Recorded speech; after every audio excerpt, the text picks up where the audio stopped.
hopefully we have it. There we go.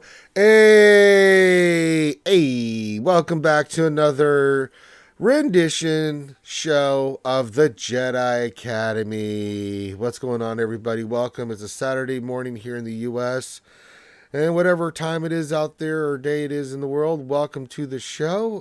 The show where we do nothing but answer questions for you folks out there in TV land for Star Wars Galaxy of Heroes, the mobile game brought to you by Capital Games. I'm your host and allergy sufferer right now, Ranger J 1999, if you can tell in my voice. I didn't get any sleep last night. Well, I mean, I went to bed reasonably because, we had fun pizza party night last night with GAC, with myself, Kate, the llama. We had one of our big chat supporters, Clayton, with us. The Thane was there. I mean, it was a lot of fun. But I'm miserable right now because if you can tell my voice, my nose is going bananas. It's running. My eyes are watering. I can barely see. I've been sneezing. And you can ask my guest right now. I couldn't stop sneezing for about a minute or two there. Where it's like, when I get allergies, when I sneeze, I don't do one or two. It's about 7 to 11. Sometimes I'm lucky it may be down as low as 5, but it just comes and just will not stop. So, So right now, if I sound a little off, that's because that's the case. So let's introduce our other panelists. We have Aldous Sandfly from the beach down there playing GAC with the rum. I can concur with the endless sneezing that's going on before this presentation began. It was quite an affair. I'm good. Super excited and happy to answer questions. I got 1820 this morning on the GAC. Nice. And I left my C on the bench. I just didn't bother using them. It was all very easy. Good fun. It all was very good. Loving Conquest as always, and happy to answer any questions. Give me more questions. I want more questions. Questions about anything. If there's questions about streaming, ask about those. No, don't do that. For allergies, we know about allergies now as well, and allergy medicine for hay fever. To ask about those. Good to see you from. Oh man. So also joining us, we've got Calvin. Awesome. What's up, guys? What's going on, buddy? Not a whole lot. Well, actually, quite a bit. A lot of Star Wars. That makes me happy. That's right. So we got Calvin, we've got Aldous, and if you guys are not familiar with the show and how it works, it's pretty simple. We have myself and content creators come on here from whoever shows up. If you missed it last week, we had another drive-by skin flesh showing from GOM, so that was exciting. So who knows what'll happen this week? You just never know. But we take all the best and brightest of content creators and add the mental damage that is myself, and we try to answer your questions about Star Wars Galaxy Heroes. And the way it works is if you have a question, and you can see an example of that in the chat, all you need to do is put the word question for your actual question statement and put that in there, and we will get it scooped up. And the reason we do that is because we have a lot of people in the chat and you're trying to get through questions, especially if there's a lot of people, and we've had a buttload of people. It just helps me identify your question. Now, sometimes YouTube here lately is not scooping it up for whatever reason. I have no idea, but just if you think your question was skipped, just say, hey, I think this was skipped, and we'll do the best we can. I'd say 98% of the time we get through all the questions easily. There's some days where there's a lot going on in Star Wars Galaxy Heroes, and I've even extended the Jedi Academy those times for an extra hour, and we still didn't get to all the questions. So it just depends on how crazy it is. But normal weeks, we usually get through everything. So barring anything strange or going on. So get your questions in, and we will get those scooped up. And of course, as always said, please hit the thumbs up and subscribe. It really does support the channel if you like this kind of content, like Star Wars Galaxy Heroes Jedi Academy, then that's a great way of showing it, is to hit the thumbs up, subscribe if you like the content, and if you really want to support the channel, you can become a Patreon sponsor and other things that are linked in the description. Join the Discord, and of course support these other great content creators, and we will let them pimp their stuff at the end of the show, so you can go check out their stuff and help support them as well. That being said, I can see everybody's slowly matriculating their way in. Glad to see it. Glad to see all you guys here this morning. Good morning, good morning, good morning to Millis. Good morning to Sage. Gergen's in here. Wow. Durgan must have just had a really good night of stalking in the bushes. Tila Mad, he's probably at work. He had his little vacation and now he's back in the real world, doing his real world things. Dom, Nathaniel Morgan, Super Miss Windu, Plasma. Everybody that I can see in chat right now, you guys, since you're the first one to see, that's not my fault. Super Miss Window, and get off my ass about that. He says, you were 1 minute late. Well, blame YouTube. And you know, that thing's been giving me nothing but headaches. You know, sometimes you start YouTube and you just sit here for about 30 seconds going, Bueller? You're gonna flip over and let me know that you're working. So I apologize, Super Mace Windu, but you'll just have to forgive me on that one. We try to start on time, but I'm at the mercy of technology. All right, that being said, while we let these awesome people get in here and get their questions in, excuse me, trying to fight the sneeze. Oh, if it's gonna happen, it's gonna happen on stream. There's nothing I can do about it, folks. So if I go into another sneezing fit, you guys know what's up. That being said, get your questions in. We start off by just, covering with the content creators. What's the hell's on their mind? What's the deal with SWGOH? I want to know. So, Calvin, what's on your mind there, homie, this week, or anything you want to talk about or that you're thinking about with Star Wars Galaxy of Heroes? I want to know the real reason why we got the Outrider, because I mean this in the nicest way possible. But I think that when CG's telling us that it's just meant to reinforce the Rebel fleet, that's bull crap. Like, that makes absolutely no sense. Like, it's either going to be required for something bigger down the line, or they're planning to branch out and make 2 Rebel fleets. Interesting. And why do you say that, my friend? Because, okay, so the Rebel fleet currently, it might not be the best fleet in the entire game, but it's currently the most reinforced fleet. They have the most ships, they have the most pilots, and a lot of them are still really good in its own lineup. So it just doesn't make any sense when they're pretty much every other faction, except maybe with the exception of the Galactic Republic, could use more reinforcements than them. And the fact that CG came out and said that it's not going to one-shot Executor, which is really the only fleet it wasn't going to one-shot beforehand anyways. Right. It doesn't add up. It doesn't add up at all. There's something else going on here. Either it's going to be required for something, or they're looking to branch out and make something new. But just to come in to say, like, it was very similar when they made Finalizer Radis. And they're like, oh, this is just to give you another fleet in GAC or TW. Like, that wasn't true. Like, the reason those came into the game was because they were trying to push something for SLKR and Rey. So I think this is a very similar situation. Okay. No, I agree. The Rebel fleet, I mean, if you have them up and running, they're really solid.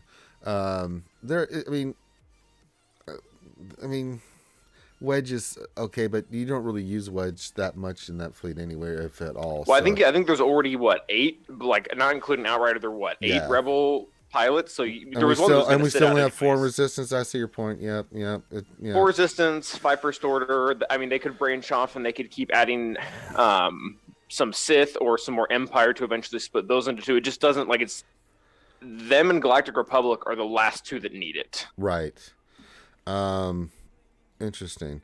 Well, I mean, we've seen that from CG before, right? Well, we've always speculated on stuff like that, right? Like we see certain characters or ships coming to the game, we're like, I wonder what they're up to over there at El Capital Games. Okay. Well, the ship itself, though, what do you think of the ship? Any thoughts on the kit or anything like that?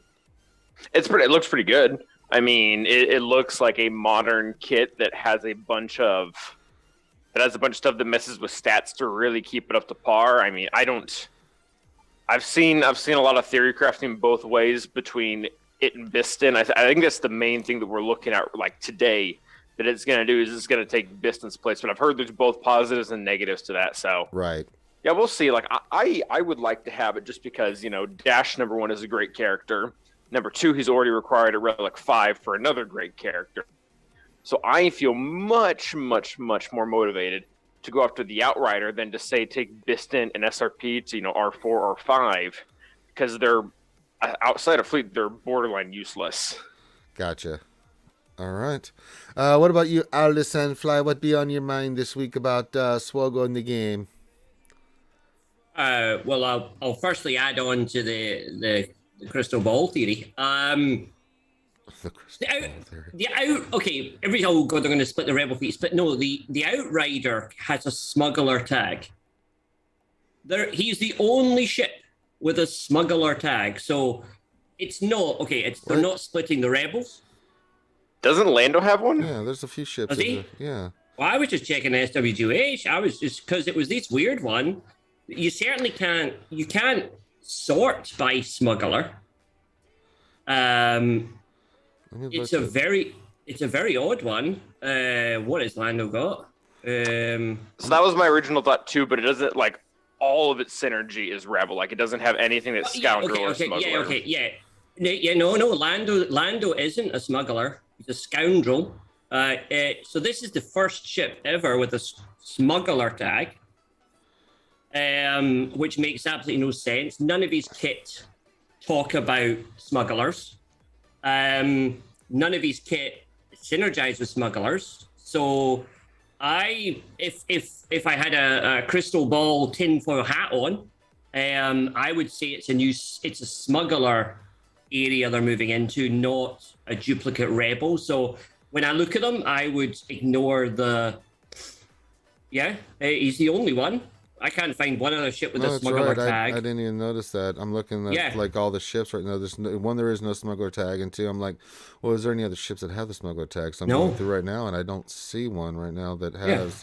So if you click, that's why you come to Jedi Academy, you get the hot take. So yes, smuggler is the weird thing about the kit, not the other things, not the fact he's got rebel. He has a weird tag that no one else had before.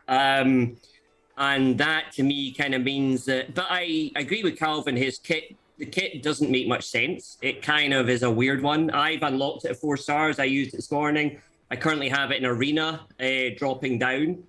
And I've fought a few battles with it. I only have it 4-star. I've maxed out all the stuff. I need the 5th star to get the double. The thing. The 20% on the thing. I like the mechanic of it being something you're trying to get to 100%. I like that. I like it when they add in these time mechanics. I talked a little bit about that this morning, but I do think it's a strange one. It's like being given, for me, it's like being giving one bit of a jigsaw, and it's like, okay, what on earth am I meant to do with this? Right. I agree with Calvin. All the announcements, all the discussions about it.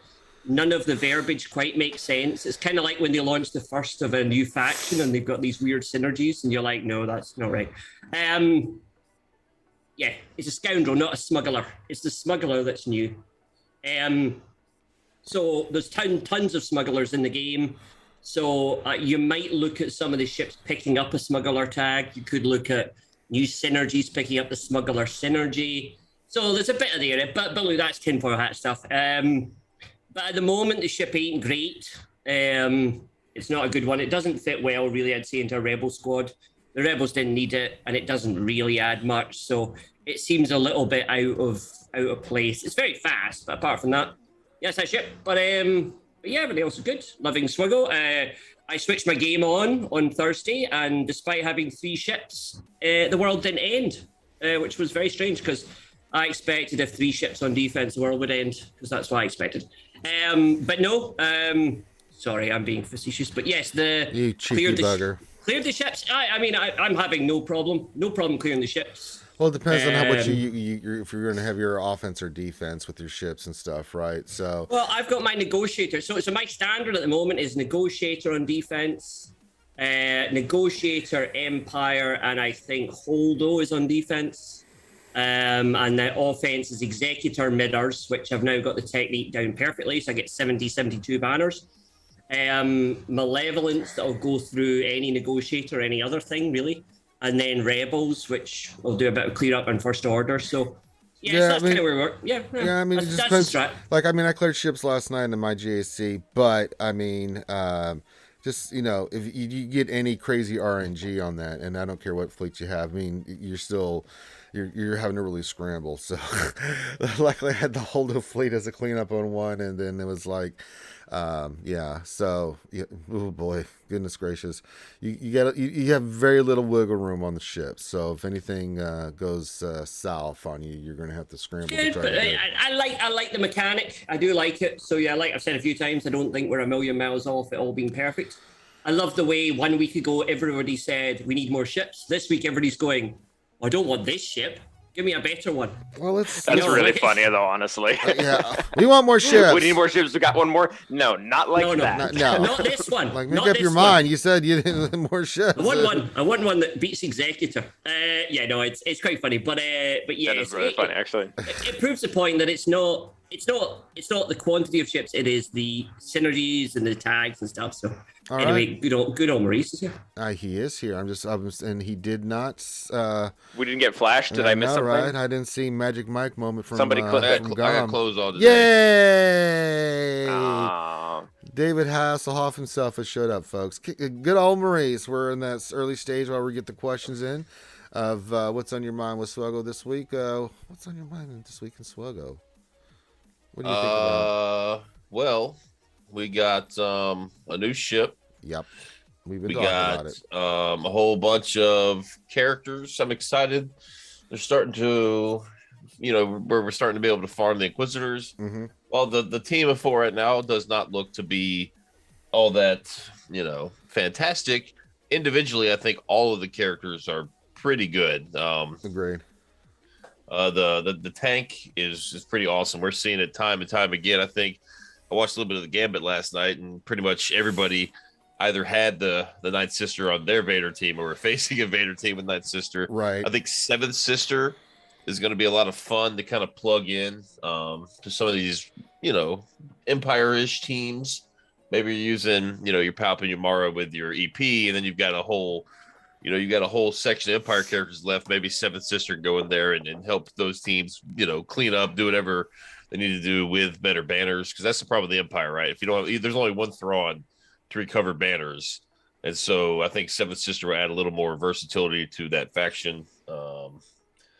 Eighth Brother is okay. I think he's going to kind of be, he's good with the Palpatine lead, but I think he's going to be required probably for whatever the team of 5 is. I like that they have all the same base speed, so you can manipulate who goes first relatively easily. I think that's kind of attractive, Right. for it. So I'm excited to see what develops with that. I don't really have.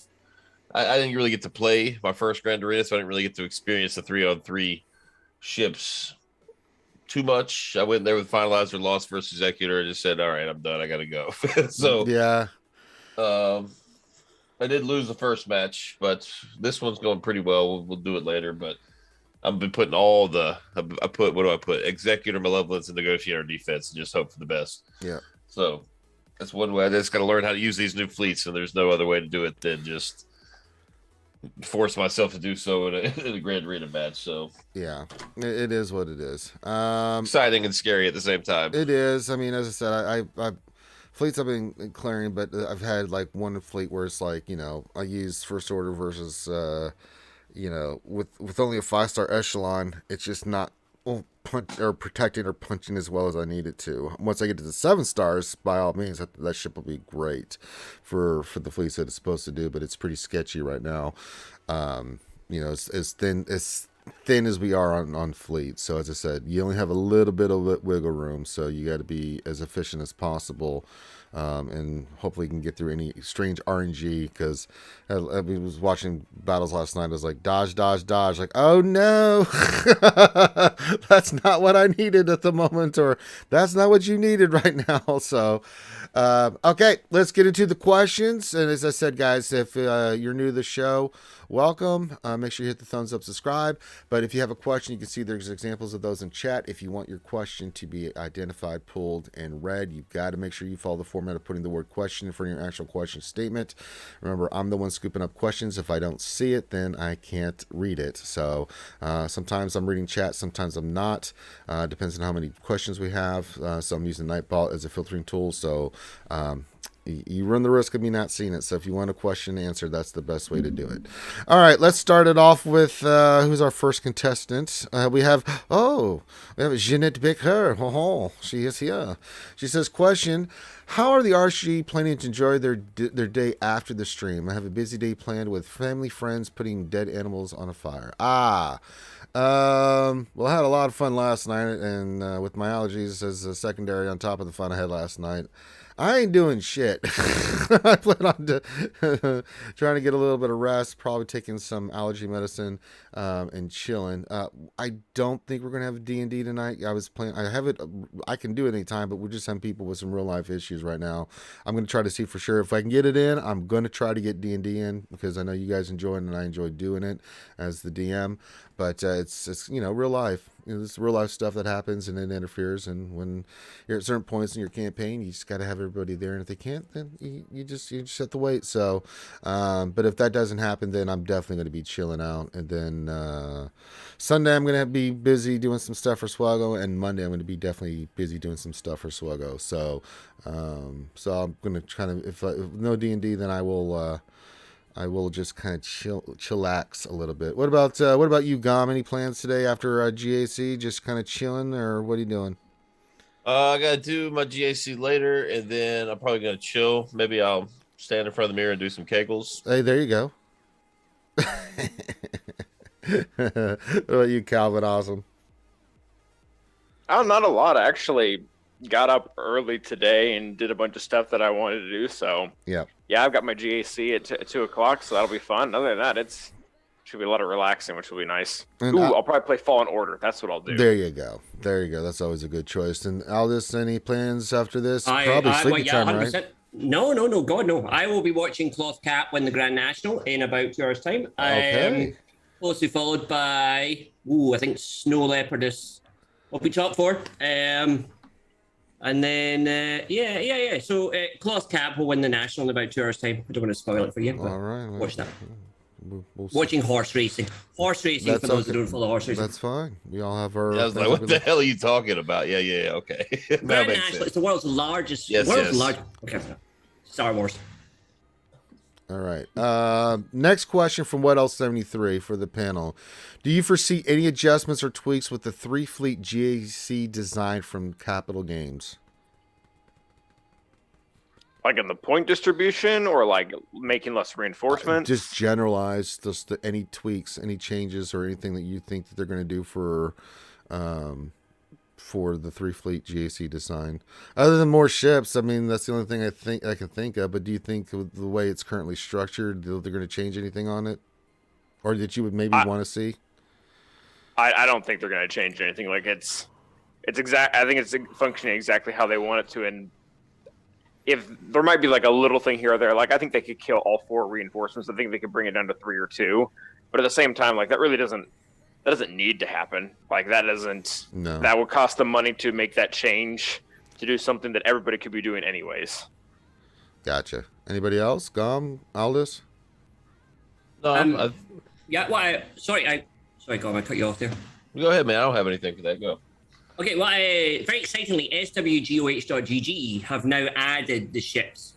So whereas before, you could see all the counters versus the people, but you didn't know the win rates against ships. You didn't know. They now have added the ships on there. So I think it's amazing for the game. It's amazing for the community to be able to jump on SWGOH, look at the Executor and defense, look what's beating it, look at the specific win rates and stuff. So if you're not into ships, if you're not like somebody that loves ships, you now have that added crux. Whereas in the past, you just needed to watch content creators that know about ships like Gollum and Ranger and, follow along. Now you have SWGOH to help you. You can look at specific stuff the same. So I think that's really good for the game. I think SWGOH.G have done an incredible job done that. And I'm really excited about that. And I think there's a lot of stats in there. The Executor on defense is broken. I mean, it's like 55%, I think, defense rate. So it's nice to see. It's nice to see the ship defenses because, like we asked at the start, I've got Negotiator, Empire, and Holdo on defense. I can now look at SWGOH.gg and see whether I should switch out my Holdo for a Mace fleet or I can actually look at the specific hold rate. So I think there's another level of kind of stats. Whereas in the past, when we were looking at End All Be All, has an incredible video about it, a PowerPoint presentation. Yeah, he did a really good job on that. About all the shit. It's an incredible video. This now gives us little people like me the information that I can look at and I can follow along in a way that I'm used to looking at it. So I really encourage everyone to jump on SWGOH.gg after the stream and have a look at what their ship defense is doing on defensive versus the stats, and maybe we make alterations for that for the round 3. All right. What else? Any 3 being cheeky says, will Outrider be needed for a 5-star or 7-star unlock for Red 5? Really?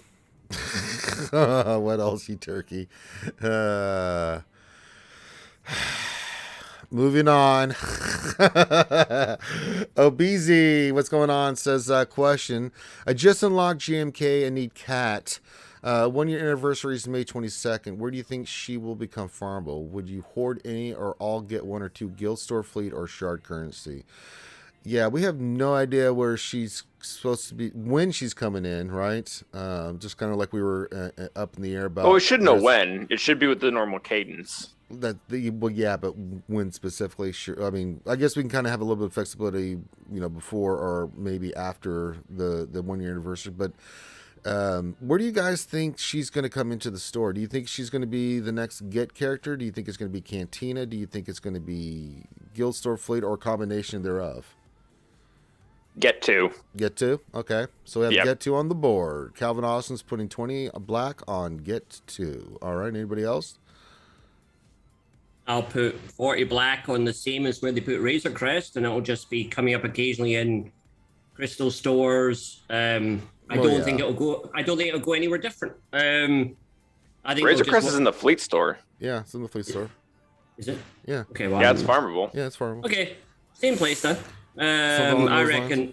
Okay. Yeah, I think they'll probably align them all in the same. I mean, we do know they're changing the store. That's what they did kind of admit when they moved the money ones down in the crystal store, or the crystal. Yeah, but so we know they're changing it. So I guess they're putting in more of a dynamic function into what it presents to you when you open it. So yeah, I think it'll be the same.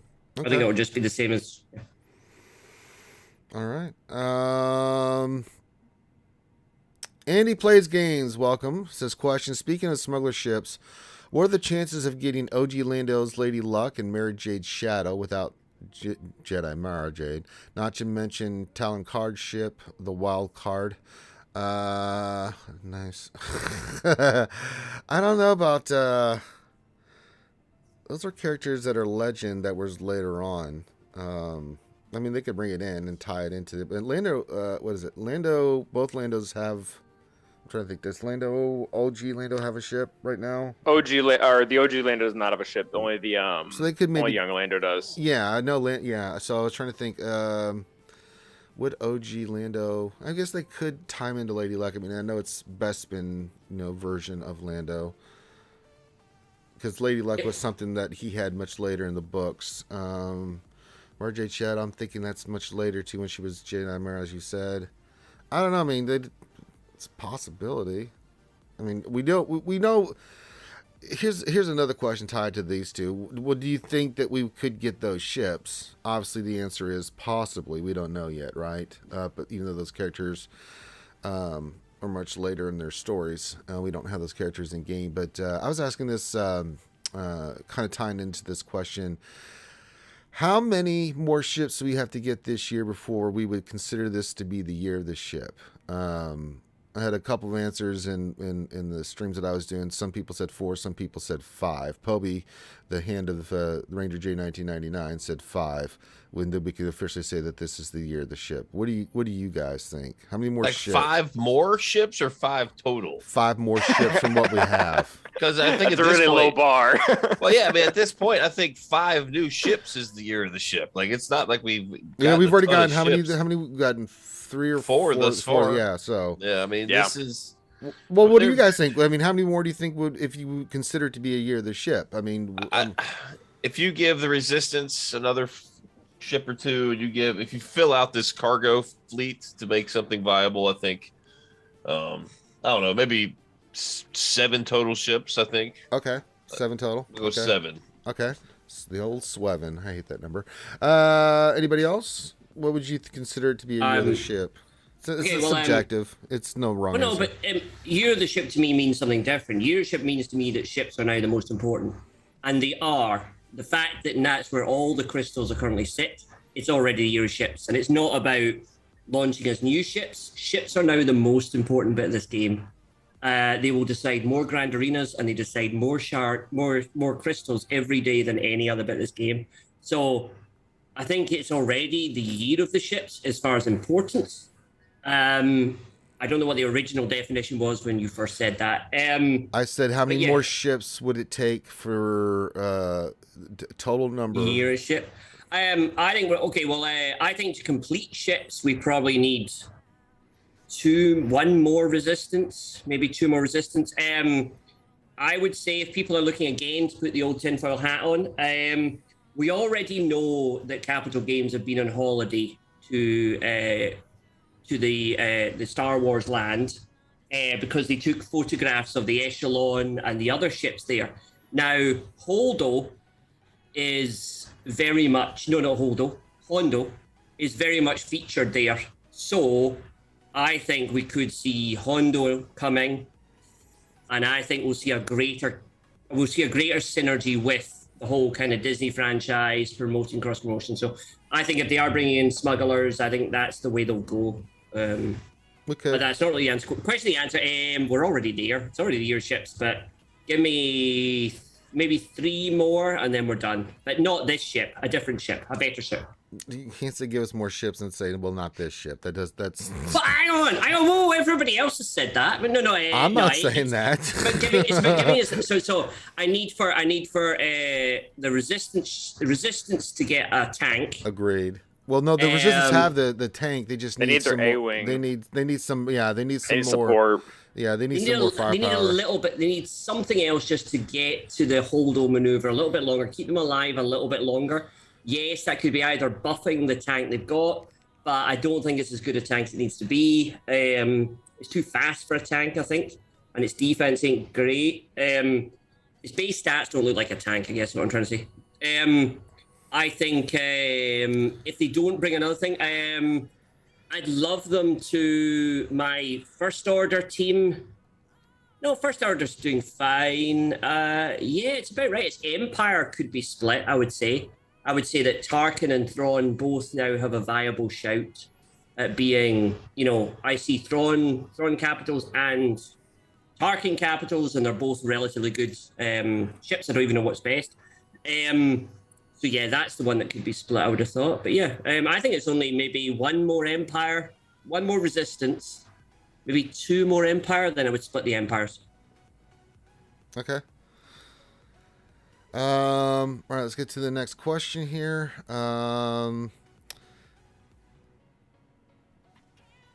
Jeanette Baker says, question, Gom, if you're looking for a new chill guild, can you come be the behind scenes God King of mine? You looking to become a God King there, Gom? We get some offers here. And I think Gom is AFK. Has he changed his clothes again? Possibly. No, I'm here. What about God King? God King Gom and that's you. Yeah. There, Jeanette said, if you're looking for a new chill guild, can you come be the behind the scenes God King of mine? Or have you found a new home? Oh yeah. I found a I found a home. But thank you for the invitation, and I'd be interested to see what type of gods I would be king of. That would be, Yeah. just in general. I don't think it'd be the most impressive gods. You can be my god. Oh, Well. this conversation. This conversation That's a is making fun me. sound. Yeah. Tickle, tickle. Well, my. Next question, Ranger. Yeah. I know. It's kind of fascinating, this one. Sage the Pilot says, question, if you guys could create a kit for any character, who would it be, and would they be a GLO or a legendary or other? Pick me. Calvin! Yay. So Padawan Obi-Wan Kenobi. So my kit, I've talked about him a lot. He's the character I want the most. But my kit idea from actually was almost exactly what we got for Qui-Gon Jinn's Omicron. The idea was that as soon as the Jedi Galactic Republic leader dies, he would get all their stats, including speed, and he would just go and destroy. He would have a lot of anti-Sith mechanics. This would be a good way to deal. At the time when I designed this, it would have been a good team to take down Darth Revan's quite easily. And then on top of that, he would also have a lot of stealth mechanics so that he was hard to target, and he would put a force taunt onto the Galactic Republic Jedi leader. This is before JMK existed. So that was my idea. Just essentially a Sith killing Jedi, Sith or speciality that would steal the stats, kind of like a Fives interaction of the leader, but not just a few specific ones, like all of them. Okay. Anybody else? I like that. Yeah, okay, I have another Galactic Legend. A Galactic Legend, Jabba the Hutt, definitely coming. His kit, he has the ability to call like assistant Gamorrean guards that keep spawning. He has an insta-kill where he clicks a button and the person drops to the floor into the Rancor pit and dies. And he's also allowed to grant any bounty hunter their payout immediately. So he can, on his first move, he can grant a payout. So his payouts run very much sound like when you bring in reinforcement on ships. So basically, on his first move, he can grant Boba Fett his thing or Boss his thing, but he has to choose one. He doesn't grant them all at the same time. And he has an insta-kill. So yeah, GL Jabba would be brilliant fun. All right. Anybody else? One from you, Gom, or? I don't really want to follow. I mean, how do I follow those? I don't know. Maybe Baby Kanan from Bad Batch. Okay. I don't know. He just runs and hides. I don't know what he would do though. There you go. Yeah, there you go. Can I ask? Did Gom not get the pre-production notes for this stream? He hasn't prepared. Gom needs. Did he get the memos? There's He has memos? not prepared his answer. Yeah, did There's you not memos? Yeah. Oh, Well, what the? No, there's no not. memos. you don't get a question. You don't get any damn ones either. We got here, Yeah. Aldous. I've never Yeah, got, you're a, not- I've okay. never got a memo for this show. Yeah, okay, what Patreon level are you? Maybe you're not high That's enough in the wrong Patreon. too. Get the hell out of here, Aldous. Oh, I'm going to throw you somewhere. Oh boy. Playoffs. Let's see here. N.R. Wilson. Mr. Wilson's his question. What characters need an offensive arrow? Like top 5 characters. Ooh. Bam Dark for sure. I'm gonna go with Jedi Luke as well. Yep, I'm on board with that. What does OG Han need? Does he work? I like speed for him. I like speed for him as well, but I don't know. I mean, I'm trying to fit things in here. Maybe Chewie. Droidica, if you're not running a fast Droidica.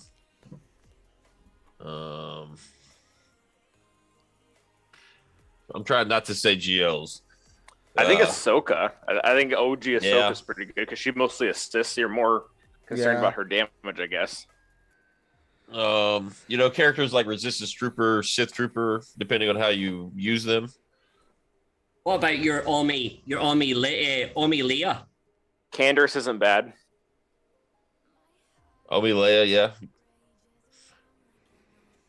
Leia, yeah. I mean, yeah. Okay. So we got a I think few. we've got more than You get more than 5. Yeah, So, yeah they did like 20, yeah. There you go. So take take that information.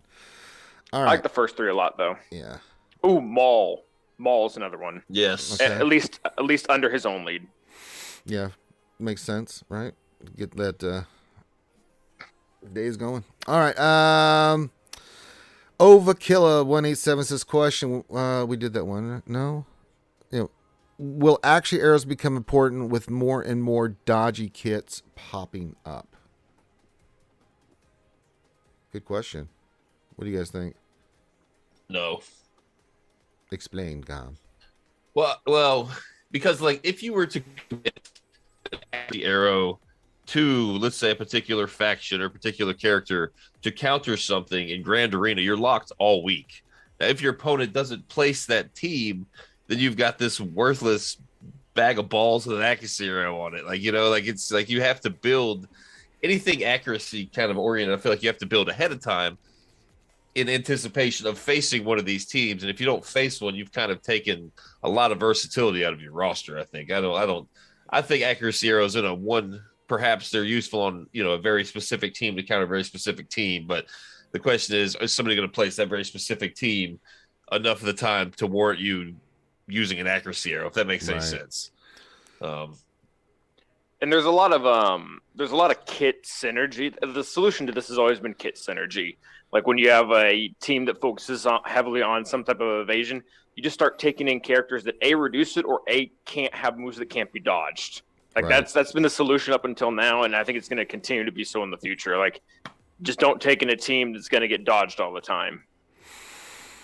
Give me those accuracy arrows applying into ships as well, and then they really have flipped it, because there's so many out there where you'd love that first hit is more important that it hits rather than misses.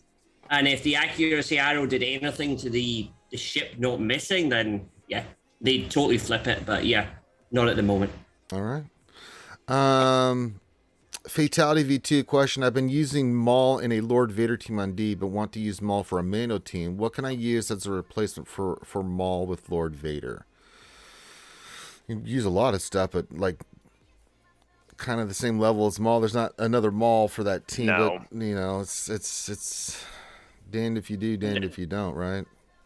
Nothing is going to get to the level of Maul simply just because he gets Lord Vader the ult essentially instantly. Like I had a match against a very similar Lord Vader back to back, and the only difference was one swapped out Maul for, I want to say it was just another tank. I want to say it was Shore, and it was just a world of difference because for like a 4-minute battle, Lord Vader got to his ult once, whereas with Maul in there, it went the whole 5 minutes because Lord Vader got to his ult 3 times and just kept on stacking mastery, just wouldn't die.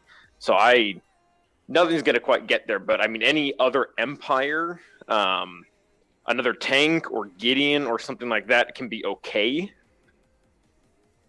Right. If you take Maul out of the team, what you're essentially doing is draining something. Like, like if Lord Vader without Maul, it's not going to hold, right? But when you're putting it there simply to drain Kylo, like, which seems pathetic because he's the newest GL, but I mean, that's essentially what he does. Like, everything beats him without Maul. Yeah, and you can use a lot of stuff that you normally couldn't do. Even with Maul on that team, I've been using Fennec, and she still just wrecks the hell out of it. I mean, I've been Fennec. They fixed her. Fennec is officially fixed. So I mean, if you guys are banking on that counter, you better make sure you got a damn good Fennec now. Yeah, you got to have her with the special offense. Mine's Relic 8, and she still, even with the fix, she still goes in there and, kicks him in the face. Yeah, she is, oh boy, she is nasty McNasty there, with what she can do. So, but yeah, absolutely. All right. What else? Any 3 questions? CG called Executor a Galactic Legend of ship. Should we expect more Galactic Legend ships coming, especially non-capital ships? They specifically said that it was not a Galactic Legend ship. That was asked in the interview. The Executor? Yeah, I'm just reading the question. So if you want to clarify that for them, please go ahead. But yeah, no, the Cubs interview to Executor, Cubs flat out asked, like, is this a Galactic Legend ship? Because it really looks like it. And they flat out said, no, it's not. But it is the question. I think we are going to get more.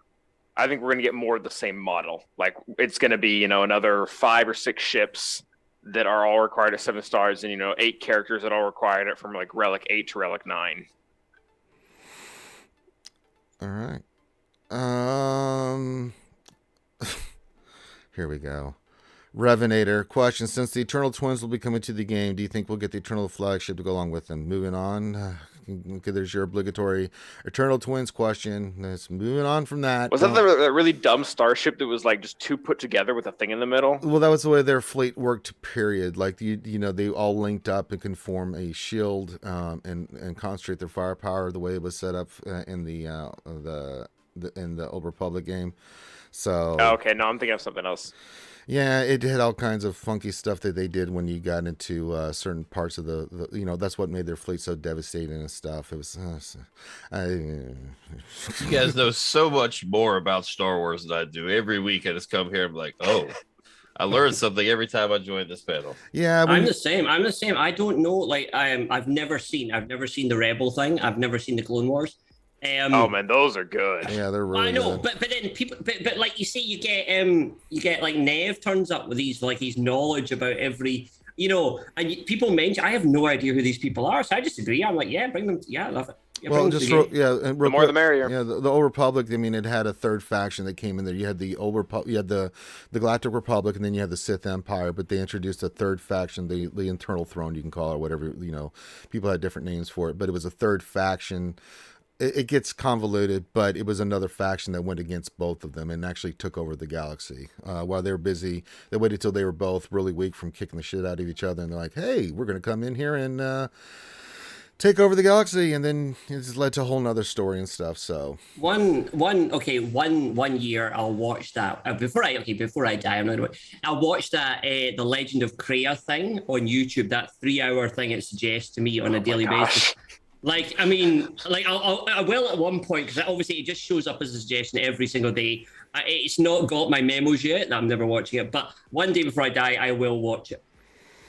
Well, Aldous, they are going to be remade. If I'm not mistaken, they're going to remake the KOTOR games, so you might as well just wait and then play those and actually get to experience the story. Yeah. Hey, don't spoil it for me. Okay. No spoiler. It's really good. Okay, but why honestly, don't we, KOTOR 2 has such a good story. Well, we should bring Kreia to the game then.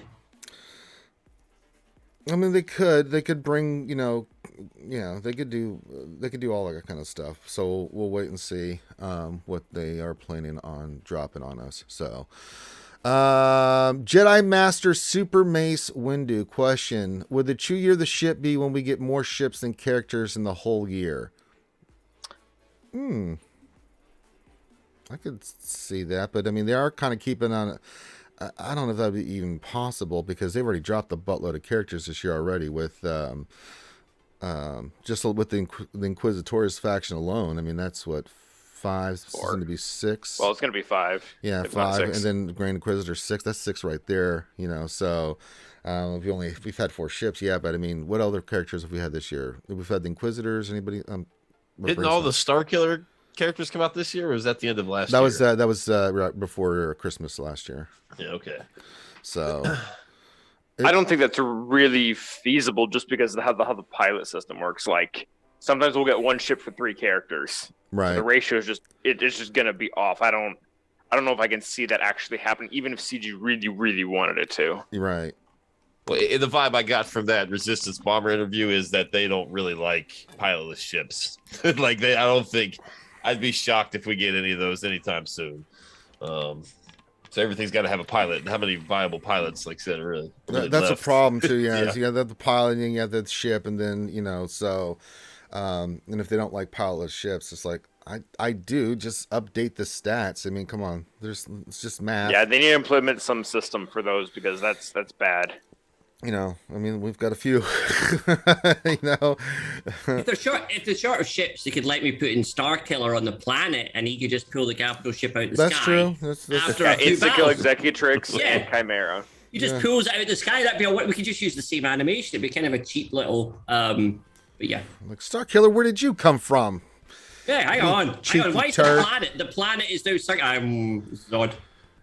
And the other, okay, the one ship I would add to the game, I don't know if we had it earlier on, but I would like the TIE fighters to have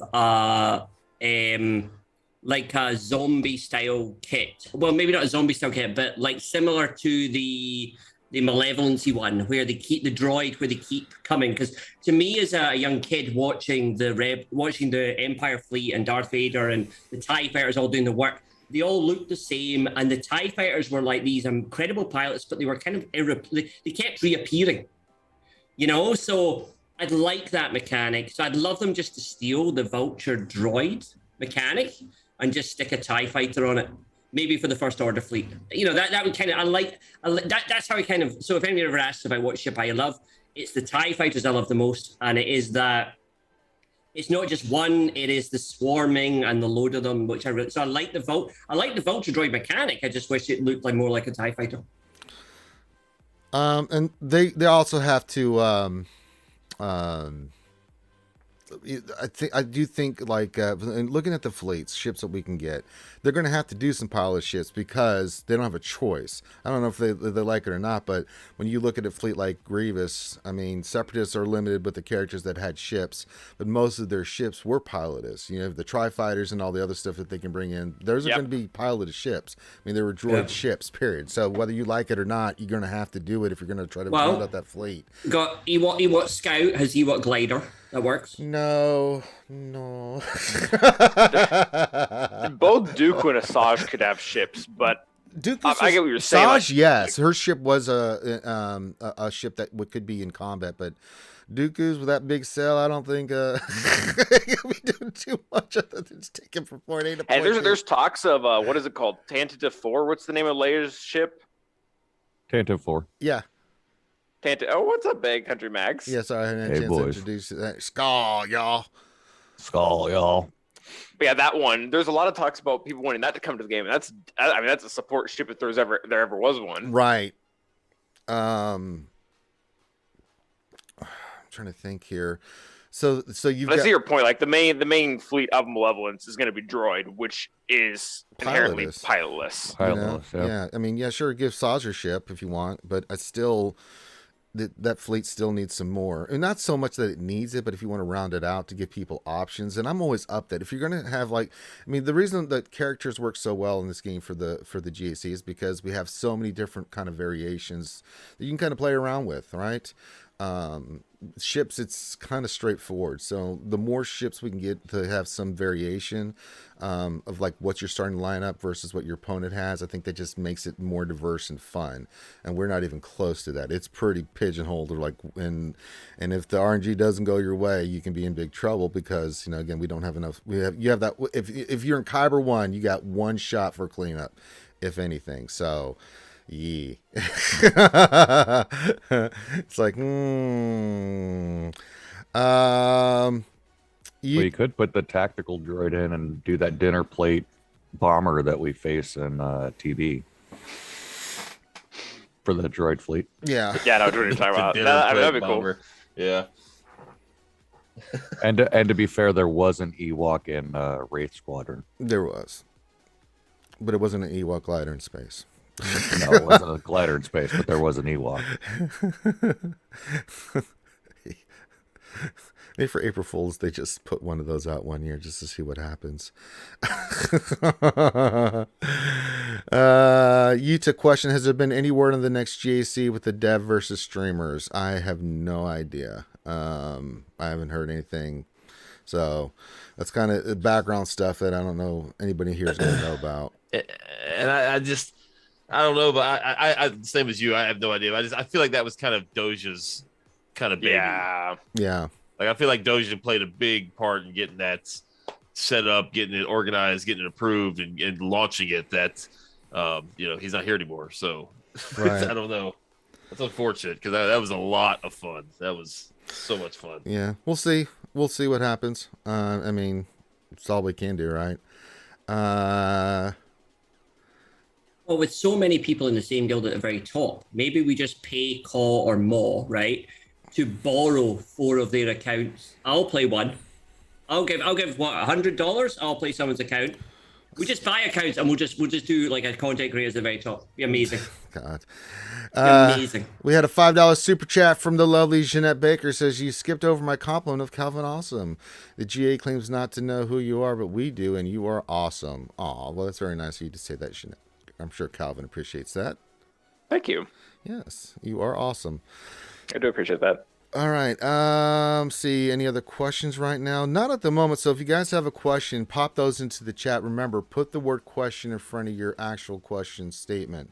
That is the only way that I will really be able to see it. If you're putting questions in there without that format, I probably am not seeing it because I can't keep up with chat and then pull questions at the same time. So if you have questions you guys want to ask us about anything, it could be about your account, it could be about the game, it could be about, tips or tricks or anything like that, you got an awesome group here. So that's just the time to get your questions in. I mean, we're all kind of in that boat. We got TB going on right now. We've got Conquest going on right now. I'll ask everybody, how's Conquest going? I mean, I'm just kind of zombified. I'll finish Sector 5 today. I've got like 2 or 3 battles left in it.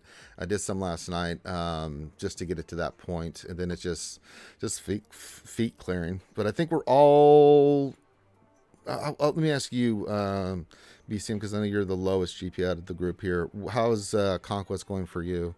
I'm about halfway through Sector 2, but I've only refreshed like twice. But Okay. I'm not pushing too hard for it. I've had a couple teams get wiped, and it's just like, okay, well, that's annoying. It happens even to me, man. So everybody else, I'm sure, we're just trucking along there. Calvin, Gom, Aldis. Yeah, I'm on Go ahead. Sorry, Gom, go.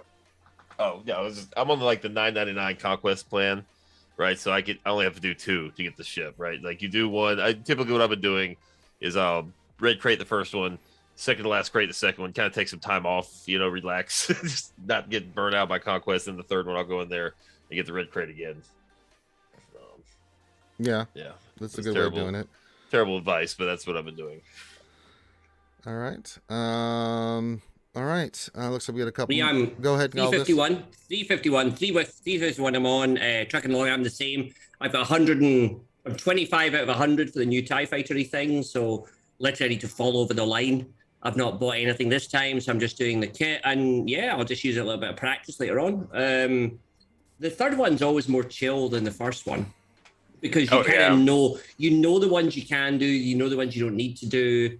So the third one's always more chill. And I think probably a more exciting thing is we are now therefore less than a month away from the next Conquest character and what that'll be. And they rarely go, they're not likely to go ship. So it's going to be a character. So we're so there's some nice stuff there. But yeah, Truckin Along, loving it. Got the OP thing this morning. I got the OP disc. Start that on. Yes, we're good to go. Just ticking through.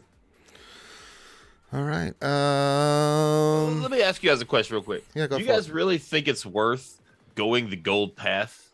Like, because for me, like, I'll get the 2 choices of data discs, but it's just like a mirror of each other. Like, they're all the same. Like, I'm going this extra hard route to end up with like, one instance of defense formations up top, one down. Like, they're the same discs. Like, I'm not. Are you guys seeing any variance? You feel like it's worth going the gold path? Gold for disc, yes. For the other side, no. I don't give a crap about the 2 scavengers or whatever. So for the disc, just to see what's there, I'll gold path. Just because having disc, especially if you're a little bit lower GP than me, it just makes sense. Right, but the discs are all the same, is what I'm seeing. I'm not seeing. I get all different ones. Okay, so, that's my question. I even got a purple one yesterday. I was like, damn, that's nice. But I just like to have like the different variations of the disc. So I, sometimes I'll change disc for like, the Lord Vader fight and stuff. So there's certain ones I'm looking for that maybe I didn't pick up right ahead. But I think if you get to Sector 5 by then, if you don't have all the discs that you need, then you can start going the easier path, Sector 4 and 5. But I think Sector 1 through 3, try to get as many discs as you can, just do the gold path. But now the other path, take an easier course, right? Because you're not really, the stems, you just get I'm with Gom. I ignore. I think now they've put the best content, the best discs are now from the feats with the OP and the critical over one. So basically just ignore the gold path. I mean, I'm with Dom. I get the same stuff offered to me on the gold path as the second path. There is no there's no big noticeable benefit between the two paths, and I think Dom's point is there is no, so if I went the top path and it guaranteed me a purple or it guaranteed me higher tier or whatever, then I would do it. But no, from sector 2 or 3 onwards, I start just in the normal path. There's no need to do the gold at all. Yeah, I think after sector 3, if you've got the disc, like I look for, especially for the Vader fight, I look for like the leadership ones. So if I see those, I'll definitely go the hard path. But yeah, after sector 3, if you've got enough of those discs, then why? That's good. Yeah, that's a good strategy, because the 4 and 5 are the ones where you have the trouble. Mm-hmm. Like, it's really hard to do those feats when you have nothing but gas, Padme, gas, DR, right. gas. Impossible Karth team. Like, well, the easier path supposedly is not easy either, because that was going to be my comment. Like, yeah. So the disc thing, that's a fair comment. Sometimes it's the same, but at the same time, like, I look at the easy path and I'm like, I don't want to go against that team. Like, I'll go against the new team. I don't want to go against Padme. Yeah. There's sometimes you get the one. I had one yesterday in the easier path. I'm like, hell no, I'm going against Night Sisters. That was the hard path in Sector 5. I'm like, I'm not going to face Darth Revan and then gas, or you get the hell out of here. It's like, that's so horrible choice. I didn't this time, but last time on the hard path on Sector 1, I think I got a 4 dot purple for, I think it was Leadership Resolve or something. So yeah, it's. But I think it's random. Well, I mean, it's random, all random. So. Yeah, it's. But I think it is heightened a little bit. Like they make it slightly more likely you get something better at top. But yeah, it is very possible for it to just be the same. Mm-hmm. I do think on this conquest, previous to other ones, there is no necessarily nailed on meta for discs. I think on it's a lot easier this time. Yeah, this one's a lot easier. This one, and it's less disc dependent. I think on the one or two ago, you had to have the dots, and then the dots applied the thermal detonators, and there was only one real. There was a great way to play it. This one is more character dependent and level dependent, and the discs play a lot less, I would say, in the RNG. The discs are important, but they're not. I mean, you can play this. I don't even care anymore. I just grab any disc. It only comes into effect. The only time I've seen it for this one is that Lord Vader fight, especially in which teams you have available and what you're trying to do. Because I mean, even with JMK, that Lord Vader fight is a monster. You got to have certain you got to have that stacking offense and a couple other ones for that team, or some of the other teams that are out there. There are discs that you need, but other than that, I agree with you, Al. There's just like kind of like. But for Vader, I do I take the discs off, and I do the frenzy tech with the imps and what, and my Dark Trooper. I just move my SLKR mods onto my Dark Trooper. I don't move any other mods, and basically Dark Trooper kills Lord Vader before they move. Which you can do, yeah, but I mean, so as far as mods, I mean, yeah, I'd love to have offense mods on there, but it doesn't matter. If I'm honest. Yeah, so this one seems much less disc dependent. So I guess it's accentuated what Calvin's saying, or Gom's saying, about the gold path doesn't seem really a gold path this time, because the potential of getting a better disc is not really, that doesn't make a difference later in the thing. Especially also, I've now reminded myself, if you can't kill Lord Vader, it doesn't matter how many discs you have, the discs will not help you kill Lord Vader. Oh, I disagree with that 1,000%. You're gonna get stuck there anyway. Well, you got to have one of the 4 teams that you can use on that, and you got to have, for some people that are lower GP, they got to have the disc because they just don't have the firepower to say like you or me or Calvin or Gom, right? We have a little bit of wiggle room with the team we use and stuff like that. So I think it's just dependent. And I've even seen some people in this one that they'll start the hard path, they'll do the first battle or two, and then they'll see what the disc are, and if they are the same or there's nothing really good there, then they'll just flip down to the easier path if that's the easier way to go. And I think that's another smart way to do it as well. So you can do that as well. So good question. Good discussion. There we go. I know there's some more questions in here. The damn Nightbot acting up. It's in your mouth. E-cig. Oh. Are you e-cigging while dipping? Yeah, right now I am with my Oh. allergies. I'm trying to keep my shit off my brains from my allergies kicking my ass right now. So leave me alone. My eyes are watering, my nose is running, and I'm dying right now. So yeah, I'm drinking soda and getting as much nicotine caffeine in my system right now as I possibly can because you missed it gone before the stream. I couldn't stop sneezing for about 5 minutes, dude. He was being strangled by pollen. It was horrible. pretty bad. So, let's see.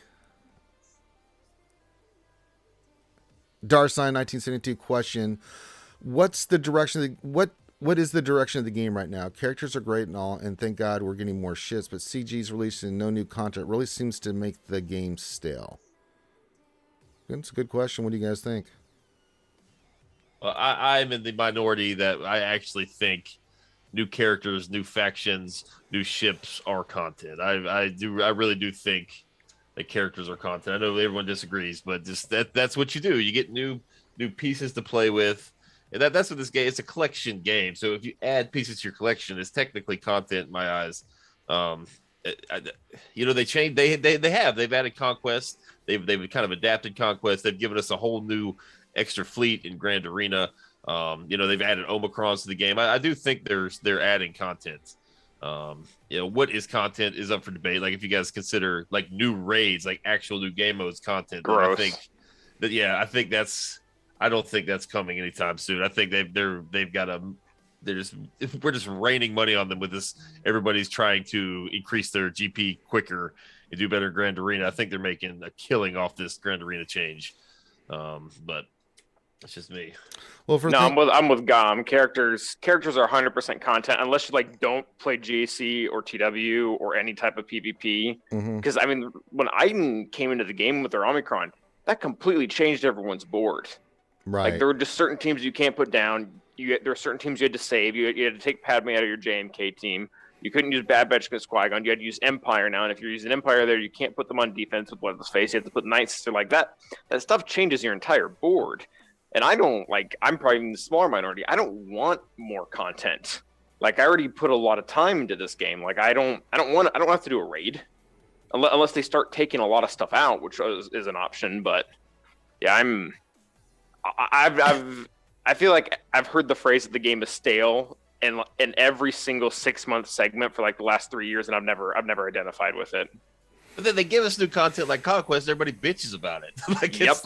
So it's tough. It's tough. It was very similar to what Aldous was saying earlier. Like we want new ships. No, not that one. Like that feels like the epitome of the entire game. Like ever since its creation, we want this. No, not like that. If people wonder why they feel ignored, it's because of stuff like this. It's difficult. It's difficult because they say we're working on a ship, and then everybody goes right. We're going to have Red 5. We're going to have the Death Star. We're going to have the Starship Enterprise, the original one with James T. Kirk, right? and you have all these kind of speculation videos where on the thumbnail is like the most like if the US Titanic's on there. It's like and then everybody goes okay, it's very good.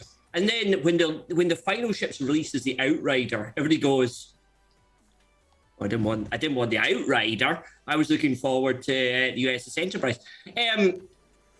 But I do agree. Okay, but I do agree with Darth Sion that there are, and we talked a lot of time. I think 3-4 weeks ago we talked on this about how they were keeping the game very alive with Omicrons. And they were launching GAC, changing Omicrons every single week. And it was wonderful. They launched the Wampa one, they had the Iden one, they had the Qui-Gon Jinn one. They haven't done that for a couple of weeks now. So hopefully, when we sit here next week, they have given a GAC viable Omicron to someone that totally changes. So I think they were keeping it fresh with that. I could use that. But I do think that I kind of agree that without giving us a vision of a new game mode and saying to people, you know what, I'm just going to launch a new character. You need to buy that new character. It's not great. So I do agree with Darsian. I am still a content creator despite this week's potential terribleness. And as a content creator, it is very difficult because you do need to keep innovation in your stream. You do need to kind of have people engaged. And when it's just, oh God, here's another GAC, we're going to fit, there isn't quite it'd be nice if there was a little bit more. So I kind of understand where Darth Science coming from. I kind of understand where Gom's coming from on new characters are new content. But I do think that unless you're at the very, very, I do worry at the moment that people in the middle stage of the game, when you're at the very, very top and you're able to do this conquesty thing to get this character, I do think that people joining the game now are now looking at characters they'll never get, or they're now 4 years away from Lord Vader, or so I do think there's a little bit of a pacing problem coming in, but yeah. Sorry, Gom is a point. Hi, Gom. Yeah, sorry, I was still talking. Somebody else talk. No, it's just no. I don't have a point. I was just being an idiot. He's just being an idiot. Okay, that's my job. Hang on. Why is Gom taking my job? But yeah, 100%. I do agree with the people that are saying staleness. If somebody is finding the game stale, I would tell them to take a little bit of a break. Don't sweat your off at the next GAC. Put down some fun teams, practice some fun stuff, drop down a little bit, and kind of re-energize yourself. But yeah, I'd like a little bit more. We talked. Okay, sorry, I'm still talking. But I would like a little bit more in the road ahead from last time. I would have liked this new game mode coming in 3 months' time. Nudge, nudge, wink, wink. It could have something to do with the whole Crumb. Congratulations. I don't know if he still had a baby, but or when he had the baby. But that that whole dojo leaving thing, whether that affected it, but. Yeah, I would have liked a little bit more of a nudge, nudge, wink, wink. Yeah, I think they could do a little bit better with communication as far as curbing some of the hype around things, especially if it's going off into left field. Like, the speculation videos that some of the creators do that, we're getting X, Y, and Z. We got X-Wings and A-Wings and B-Wings coming in and this, that, and the other thing. And then it's like, oh, here's the Outrider. Well, you did explain the bomber, the bomber and the Echelon were coming. But then after that, it was just nothing, right? And then you start the speculation starting, oh, well, we're going to get a tank for this fleet and a tank for that fleet and a tank, they're going to start filling out the fleets. And here's another Rebel ship where you already have 9. And you only have one. We only have one capital ship that's Rebel. So why did we need another Rebel ship? I saw YouTube that said it was Red 5 I was getting, but I only got the Outrider. Right, but at the same time, we also have other fleets that need more ships. I mean, we don't have enough to fill out 2 Empire fleets. We have 3 Empire capital ships now? Excluding the Executor, because that's Bounty Hunter, right? So 2. It's just 2 in that case. I don't think they're going to fill up those 2. I don't think they have any intentions to. I think if anything, they're going to put in more Empire and more Sith so that we can eventually brain shop to our own Sith fleet. Right, but again, right now, bringing in a new capital ship is almost pointless because we can't fill it. Oh, yeah, agreed. I mean, the Resistance fleet is still we need more starfighters for it. We need the more fighter class ships. So that's what I'm saying is we were thinking because they dropped in the bomber or the TIE bomber, or not the TIE bomber, but the Echelon for the First Order and the bomber for the Resistance fleet.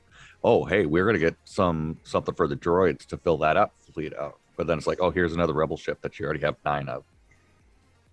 That doesn't really change the lineup as far as. Well, that was something we were talking about earlier before BCM, and yeah, I kind of think that their explanation for it is bullcrap. Like there's no way that their intention for that ship was to reinforce the most reinforced faction. Either A, they're going to be splitting it up into 2 Rebel fleets, or he's going to be required for something, or both. It just doesn't make any sense.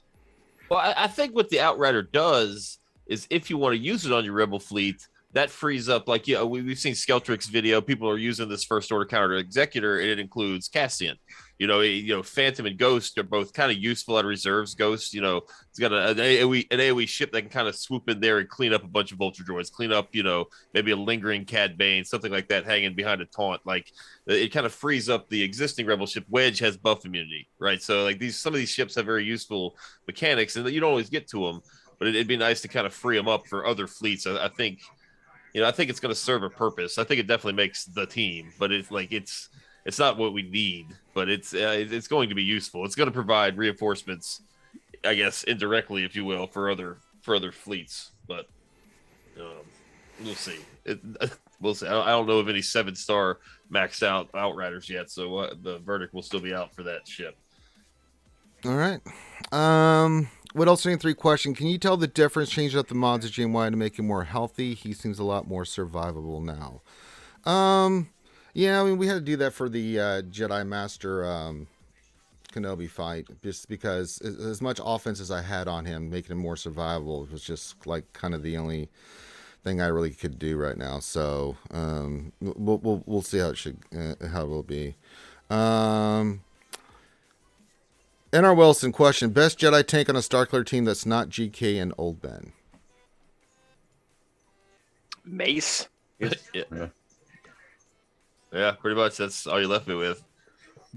Well, I don't know. It depends on the composition. Malik's really good. Darth Sion's really good. Like right. All the tanks are good. It just depends. Unfortunately, I don't know. I would say the best comp is EP and Mara. So there goes all of your, Sith and Dark Side online Force user teams. Yeah, Mace. Long story short, It's really it's only sorry. Yeah. Yeah, because I think Mace is objectively better than, say, Kanan or Plo or any of those other options. Like, there's a lot he can still do in that comp. Kanan kind of sucks. I have one. He's not very useful. He tanks, but he doesn't do much else. He does that. All right.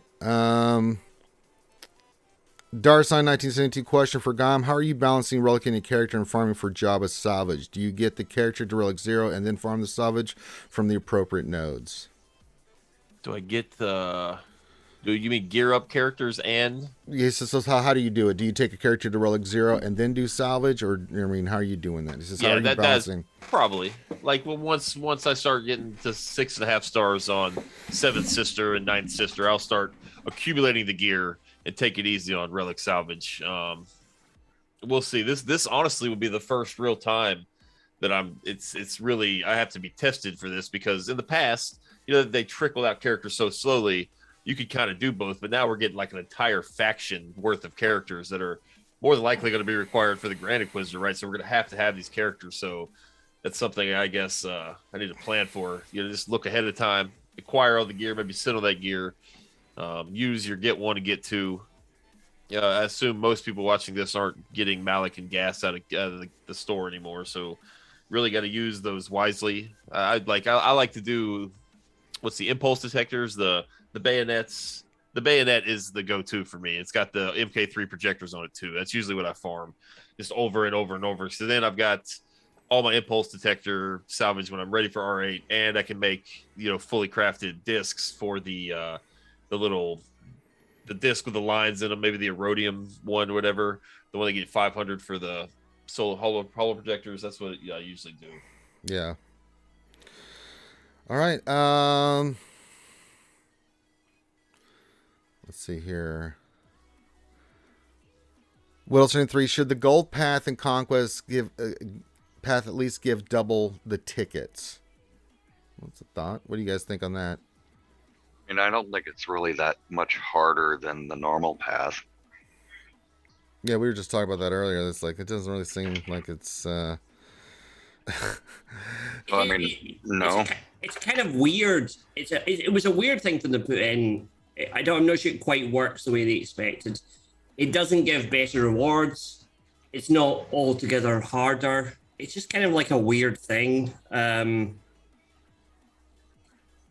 I don't get it. Just remove the gold path. Just give me 3 other paths. I don't think you need it. I don't want them to mess with the tickets or the burritos or whatever with it, because then they have to kind of design the whole thing to balance for that. And then you're the people who, don't care about the discs but just want to go otherwise. Then they kind of get hosed with that. So I think it's fine the way it is. Like, I don't think it makes a huge difference if you completely ignore it or if you go for it. all right. Jeanette Baker, question off topic: who are your World Series and Super Bowl favorites this year? Oh boy. What was the question? World Series and Super Bowl favorites. Oh my God, it's a sports question. Wins in the Vikings. Okay, what is this? What is this? Is this Holdy Ball and Batty Ball? Yeah, I'll just hush. It's the two American sports balls. Yeah. It's not basketball. I mean, it's really hard to bet against the Dodgers. It's like really every difficult. year. Dodgers and Astros seem to be the only two teams that consistently get there. There's always that surprise team that gets both of them. But I think if the Angels could stay healthy, they got a shot.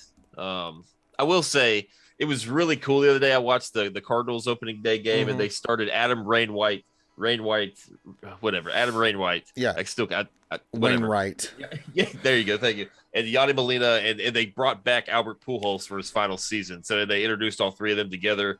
Yeah, that was really cool to see. Wainwright throwing out that first pitch to Molina on their last seasons as Cardinals. They've been there their whole career. I think that was really, really cool. I like that too, and to see Pujols back there. But we'll see. Football, anybody. There's too many teams that you can pick and say I couldn't make the argument against it. So yeah, of course we're all going to say that our team's going to win it, but that's because we have Lions are Chiefs going and all the way. Royals. Yeah, Lions are going all the way. They're going to take it. All right. I am a massive San Diego Padres fan. I've been to Petco Park. It is incredible. San Diego Padres opened up with a 3-0 against the Arizona Diamondbacks, and I don't think they'll get to the playoffs, the World Series, but I do love the San Diego Padres, so I'm a huge Padres fan. And I'm also a huge San Diego Chargers fan. Please don't tell me that's changed. No, there's still the Padres. Okay, good. We're still the San Diego Chargers. Good. No. The Chargers or the LA Chargers now? Why? Okay. Because they wouldn't pay them. No. Okay. This is very difficult. So San Diego Chargers and the San Diego Padres are my two teams, and they will go to the World Series. It's no longer the San Diego Chargers; it's the LA Chargers. LA Chargers, and it's no longer the LA Raiders or Oakland Raiders; it's the Las Vegas Raiders. So. Okay. Well, we need a catch-up session on this. This seems complicated. Do you have a LaDainian Tomlinson poster in your room, Samfly? I do. LT. Okay, so I watched LT, and I watched LT throw a pass this season. When so who was it meant to be our who went to New York Giants instead of coming to San Diego when they were in the draft? Eli, man, you pouted hardcore about it. Eli sucks. Eli sucks. And that was the year I was in San Diego, right? And I went to San Diego versus New York game, right? That year. Somebody can work out what year. It must have been about 2006, I think. And LaDainian Thompson threw a touchdown in that pass, and San Diego won, I think. Anyway, okay, we don't need to talk about American sports so much longer. We should move back to Star Wars. Yeah, let's go back to Star Wars. I love San Diego. I love it. Yep. Gappy question: what do you think the First Order and Resistance fleets with their new ships can do now? I.e., what fleets can they beat now or more efficiently? Yes. Well, First Order can beat Executor. That's pretty important. Yeah. Again, you probably do need a maxed out. You have to have max and stuff. Yeah. It ain't term, gonna work. It's not immune to RNG either. They get all the crits and they get all the dodges. Then even with R8 Fu at R7, you just lose. Yeah. And it seems like that happens a lot in ships and stuff. It's like, oh Christ.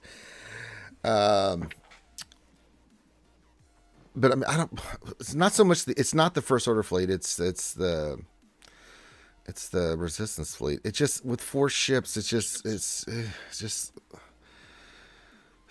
a good. What's awkward is it's still important and relevant though. Like I went up against someone my last match. They had to 5-shot my entire fleet. So they used 5 fleets on offense, and I couldn't clear them on defense because they were able to put Radis down. And just because it's I think pretty objectively the 7th best fleet, so the worst of all the complete fleets we have. But that's still something. Yeah, like that's still relevant in the game right now. So it's, I mean, we get how this.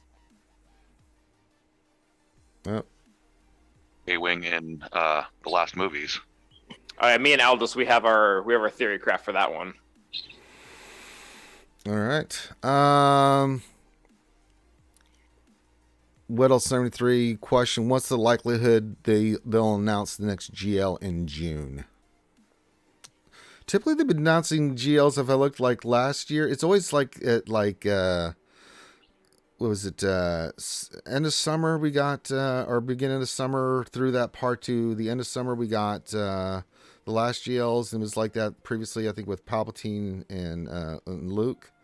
It's always like mid-year that they did the announcement for the GLs. I mean, it seemed like June would be the time to start the talk. Like we'll get the road ahead and all that kind of stuff. What do you guys think?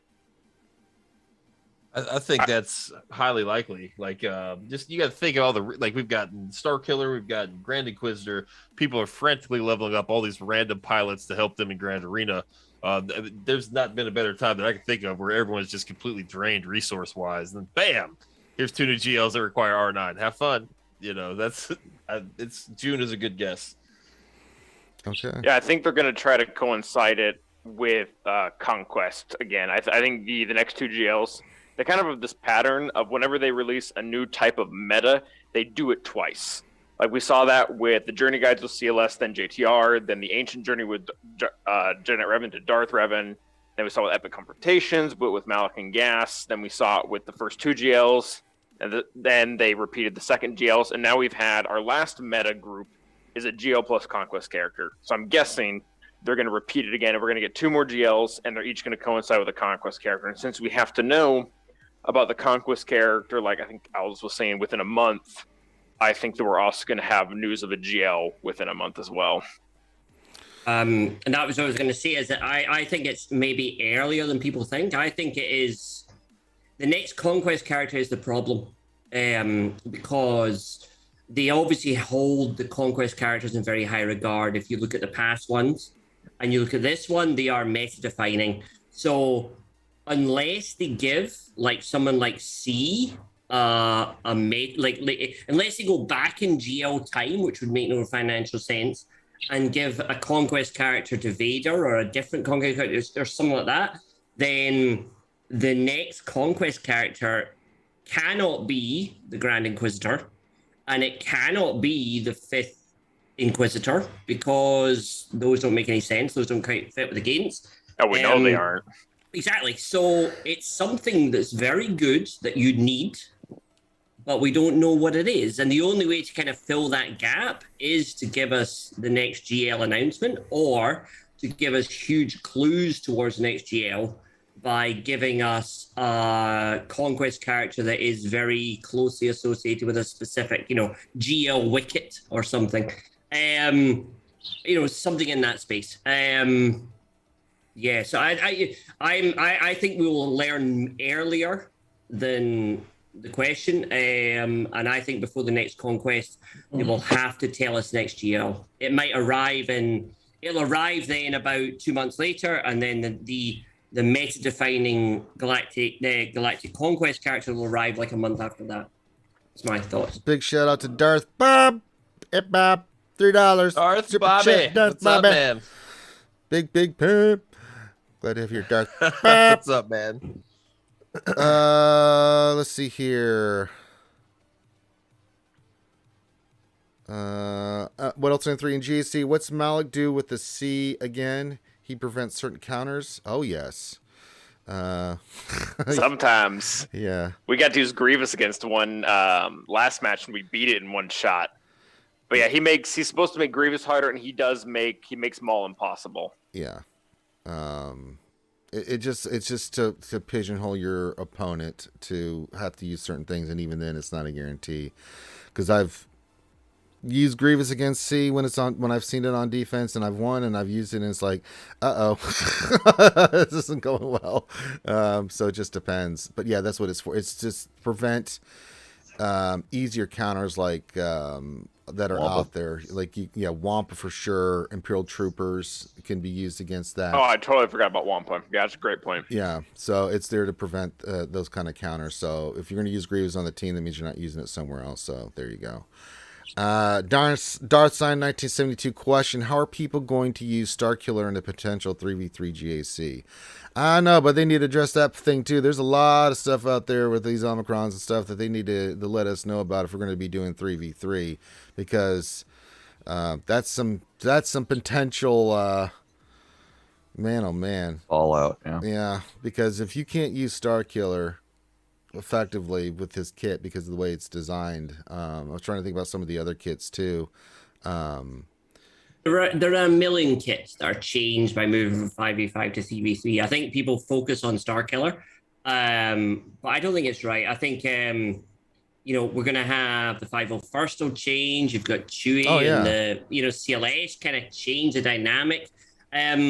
I mean, look, every single character changes. I mean, C is running out of people to link even more. I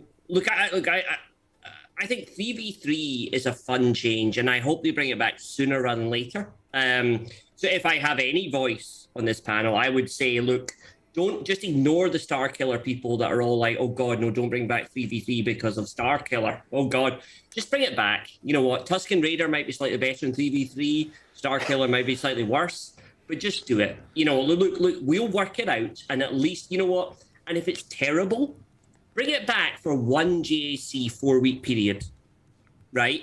And then take it away and look at your numbers. Don't bring it back for like 12 or 24.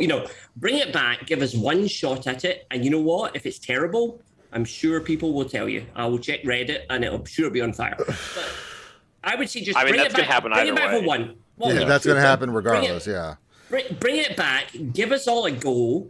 We won't use maybe Starkiller in the way we use them. Maybe we'll just use them as a damage-dealing calendar. But you know what? Just do it. Do it. Just bring it back. I think they do need to be careful with Starkiller, though. And he's the only one. Like, Zam is going to suck in 3v3, and that's just part of the mode. That's just how it goes. Qui-Gon Jinn is probably going to be even better than he currently is. That's just a part of the mode. It's whatever. But Starkiller was marketed to be a GL killer. And if you can't kill a single GL in 3v3, it shouldn't be like that. No. Like, he should be able to do however they need to do it to make it work for 3v3. That's fine. But yeah, I agree with the rest of it. Like, all these other Omicrons and all these other teams, they do not need to have the same effectiveness in 3v3 and 5v5. That's always been a model of the game. The team's viability changes between the two modes. Every single person who geared up or got Starkiller knew that 3v3 was a potential. And they were told that Starkiller would be changed for 3v3. Oh, okay. I did not know that. Right. I don't read the. But the other thing too is, and this is an important thing, is there are crystals now tied to GAC. So when people make investments in teams and characters because of looking to do the best they can to get crystals, and then 3v3 comes along, and if it's not planned out, and people's crystals income are affected because they're just not. They're thinking 5v5, which is the vast majority of this game, and that's the thing with before 3v3 when it was no crystals. Yeah, it was a lot of fun. I didn't care. I mean, it wasn't my favorite game mode, but it's like, okay, let's go have some fun. It'll be a little bit different, right? It's a different GAC, but now that crystals are tied in and stuff, I mean, yeah, there's a lot of dynamics to it. Simple fix, CG. Remember that time when you banned characters? Just ban Starkiller from 3v3. That is the stupidest thing I've ever heard. You fixed everything. That'll do it. You fixed everything. Remember when they did that in TW, Aldous? How did that go over? Yeah, that went really well. So much fun. When they gave us an OP Mace. The fact is, okay. But that was you know so what? funny. But you know what? See what, CG? Just have a bit of fun with it. Just honestly, just ban Starkiller for the next 4 weeks of TVC. Probably I need to become Secret Knife Attack. All this here plays. Okay, I'm going to be kicked out. Okay. But look, I think that there's too much focus on one character, and like about 0.5% or 0.1% of the people in the game have that character. And the other 99.99% are being denied. Well, PVC, it's not just Starkiller. I mean, these Omicrons that are in the game too, like Zam. Omicrons are hard to get, and then when you say it took me forever to get an Omicron for this character to make this team better that I invested in, and say, well, by the way, Sorry, I mean, it has an effect one way or the other on the characters in different formats, right? So anytime you take away, I always say this: anytime you take away from from the player base, it's never really, on average, a good thing. So as long as they balance it out. There are other things that are going to get better with the Omicrons, like I sure, think Wampa and Qui-Gon Jinn, like of course, those are better. Those will get better, but 3v3. but then some will be lost. So, but they are taking away 3v3. This game wasn't designed for 3v3. Yeah, but they're taking away an entire game mode from people that like 3v3 and find 3v3 a bit more of a fun kind of break. And we talked earlier on with Darsayan about it being a little bit stale and underworked. 3v3 is an incredible way to revolutionize and just everybody gets a bit more excited. So taking away 3v3 because we don't want to take away one character, I don't get it. Even if they leave them the same, the decision-making process becomes different, right? Like, do I really want Starkiller or do I want Grand Inquisitor? Grand Inquisitor is good in 5s, maybe, perhaps, or maybe Grand Inquisitor is fantastic in 3s and Starkiller is good in 5s. Which Omicrons do I want now? Like Wampa, in my opinion, looks to be the strongest 3 versus 3 Omicron. And like Calvin said, Qui-Gon's going to get a big boost up, whereas others like Zam and Starkiller, I think people are going to have to start basing their decisions around what is the best all-around investments. And Aldous said it too, like at no point did anyone come out and say 3 versus 3 is no longer right. Like it was always in the back of our minds that it existed. It's been here before, and while most people that create content, for the most part, a lot of us have larger accounts, and we dislike 3 versus 3, but to a newer player, somebody with a smaller account, maybe they don't have a fully developed, Sith Empire team or Sith team or whatever the team is. Maybe they only have 3 of a faction, the Night Sisters or something. Like they can get like a taste for the faction, really start seeing how the characters work together, and then they can add on for the 5s and stuff. I think 3 versus 3 has a purpose. I don't like it, but I can see it being attractive to retaining interest from the newer player base, where they're just not completely overwhelmed with teams of 3 versus teams of 5. So yeah. No, I agree. I mean, there's pros and cons to both 5v5 and 3v3. So we'll see what happens. We'll see what they do. I mean, if it's well thought out and they address some of the stuff, then I'm cool with it. I don't really matter. I don't have any skin in the game. I'm just playing devil's advocate here. So I've actually done quite well in 3v3. It's just I just prefer 5v5, right? We all have our preferences to it. So, all right. Next question. Oh boy, here we go. Here comes Helly. Everybody run the panel. Prep yourself. It's Hellenix time, where Hellenix asks us 900 different individual questions. All right. Let me get my game face on here for this. Question from Hellenix for Ranger. How many sneezes can Ranger sneeze if a Ranger could sneeze? Swevens. Love you, brother. Yeah, Sweven is the correct answer for sneezes. Hellenix. Question for Gom Nom Nom. Are you naked again? Just so you know, UWOL accepts whales that play Swelga in the buff while doing the worm. Hashtag not saying, just saying. More of a comment there for you, Gom. Yeah, Gom's wearing a shirt right now, so that's not gonna. Yeah. I got clothes on. Yep. There you go.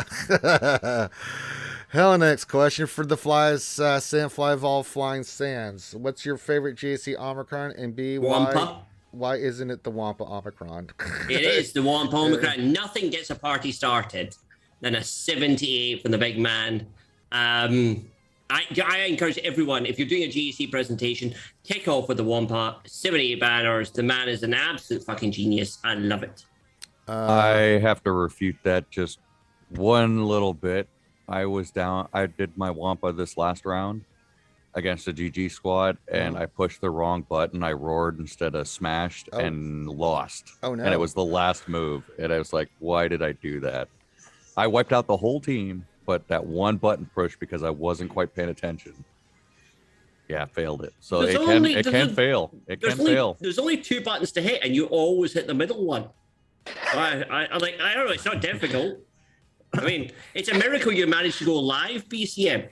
I know. No, it was bad. I mean, okay. Luckily, nobody saw it because he was accidentally streaming to his toilet instead of actually live on the internet because he hit the wrong button. Nope, it Jesus didn't. I don't know how to do that. How do you stream to your toilet, Aldous? Yeah, how does that work? Oh, I have a second camera in there. I have a Oh television screen. God, never mind. Jesus Christ. All right, moving on.